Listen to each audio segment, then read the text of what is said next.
हे केलं या ग्रॅन्युल टाकलं खडकांच्या बागेला युरियात मिक्स करून ग्रॅन्युल टाकलं. नाही म्हणून सांगितलं की कशा कशाला वापरले? उसाला ना मक्केला. बरं, रिझल्ट काय वाटतोय? रिझल्ट म्हणजे ग्रोथचं प्रमाण आणि जाडीचं प्रमाण जास्त आहे. तुम्हाला अगोदर माहीत नव्हतं का? नाही माहीत नव्हतं, मी स्वतः रिझल्ट घेतला. तुम्हाला कधी कळलंय? ज्यावेळेस स्वतः शेतीत यूज केलं त्यावेळेस लक्षात आलं. पण ते यूज करावं का वाटलं? यूज करावं वाटलं की कारण जे रासायनिक खत आहे रासायनिक खतामुळं थोडा आपण शेणखत कंपल्सरी आम्ही उसाला टाकतो. मग शेणखताच्या ऐवजी मग जैविकमध्ये काय आहे तर ग्रॅन्युल आहे. तुम्हाला जास्त प्रमोट कोणी केलं की बाबा हे वापरा म्हणून?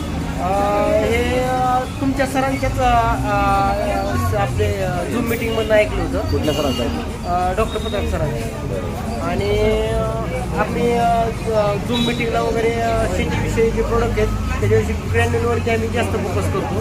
कारण ग्रॅन्युलचं पॅकिंग 4 किलो एकराला वापरायचं. आता किती रिझल्ट वाटतो? आता रासायनिकपेक्षा एक 100% तरी रासायनिकपेक्षा रिझल्ट आहे. थँक्यू.